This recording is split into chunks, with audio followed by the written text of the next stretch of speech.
Houston. Nous sommes au musée de la médecine. Exactement. Et nous aimerions vous parler d'un sujet. Vous pouvez voir derrière nous quelque chose de très spécial. À votre avis, c'est quoi? Eh bien, c'est un cœur. C'est une simulation en fait où on a un cœur humain qui bat. Et vous entendez les palpitations derrière vous. Et nous allons vous partager quelque chose à ce sujet. Ouais. Et sans le cœur, il n'y a pas de vie. Sans le cœur, il n'y a pas de vie. Sans le sang que le cœur pompe, il n'y a pas de vie non plus. Très important ce cœur, il a un rôle important, même dans les relations. Quand on parle de relations de cœur, c'est important ces relations où on peut s'aimer, c'est non seulement dans un couple, dans une famille, mais quand la relation de cœur elle est brisée, eh bien les familles se dispersent. On a pu le voir chez nous aussi, où il y a beaucoup de rejets, on a eu beaucoup de choses qui se sont passées aussi, mais on va continuer à bénir et aimer.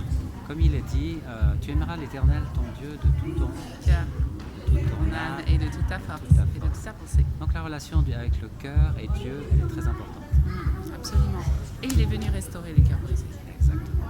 Et aujourd'hui, on avait à cœur tous ceux qui ont les cœurs brisés aujourd'hui. Oui. Parce qu'il y en a beaucoup. Il y en a beaucoup qui sont prisonniers des idéaux que le monde reflète et qu'ils ne peuvent jamais atteindre. Qu'il s'agisse de l'apparence physique, qu'il s'agisse de la réussite sociale, professionnelle, qu'il s'agisse du ministère, qu'il s'agisse du séculier. On n'est pas fait pour être des copier-coller et des machines. Mais quand on n'arrive pas à atteindre cet idéal, souvent, ça peut aussi nous briser le cœur. Oui. Ou des paroles. Et on voit par exemple que dans le monde, qu'est-ce qui compte le plus? C'est l'apparence. L'apparence extérieure. On regarde le corps, on regarde, tiens, celui-là, il est un peu fort, celle-là, elle est un peu mince. Mais c'est un jugement qui regarde par rapport aux yeux. Qu'est-ce qu'il dit Dieu? Notre Père Céleste, il dit, il ne regarde pas l'apparence, mais il regarde la situation du cœur. Et on regarde tous les prophètes dans la Bible, ou tous les personnages de Dieu, souvent, ils avaient un cœur. Et comme David, le roi David, il avait un cœur semblable à Dieu. C'est un guerrier, un conquérant, mais il avait un cœur et son attitude, son comportement, Dieu, il le sonde, il le regarde. Et c'est merveilleux comme notre Père Céleste fait. Oui. Et qu'est-ce qu'il fait? Il parcourt la terre aussi. Pour chercher ceux dont le cœur est tout entier à lui. Quand Et quand il les trouve, il les a fermés. Et oui, et c'est magnifique. C'est magnifique. On va prier pour vous et pour vos cœurs. Oui. Non seulement physique, mais spirituel aussi. Oui. Amen. Et on prie au nom de Jésus que votre cœur soit reconnecté au cœur du Père.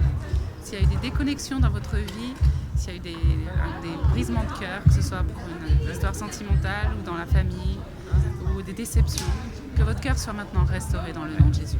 Exactement. Que tous les cœurs brisés, puissent être amenés à une douceur, une réalité que le Père veut, c'est-à-dire changer ces atmosphères dans les cœurs, changer ces blessures, libérer les captifs dans le nom de Jésus. Amen. Parce qu'il a dit, il changera le cœur de pierre en cœur de chair.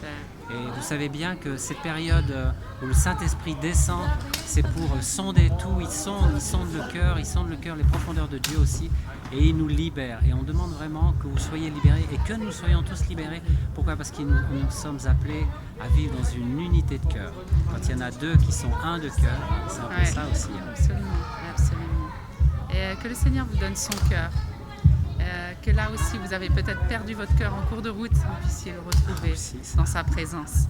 Et c'est ce qu'il fait d'abord en nous. Ce qu'on vous partage là, en toute honnêteté et en toute vérité, c'est ce qu'il fait dans nos cœurs aussi. Il y a pas nous ne sommes pas meilleurs que vous, nous ne sommes pas plus hauts que vous. Nous sommes simplement deux êtres humains normaux qui aimons le Seigneur.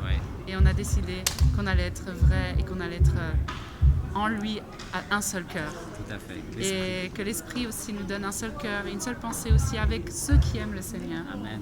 Qu'on puisse être unis de cœur au nom de Jésus. Alors on vous salue de Houston. Et c'était Michel et Claire. Rice, absolument. Shalom sur vous. Shalom et sur beaucoup vous. de joie aussi pour tous ces moments.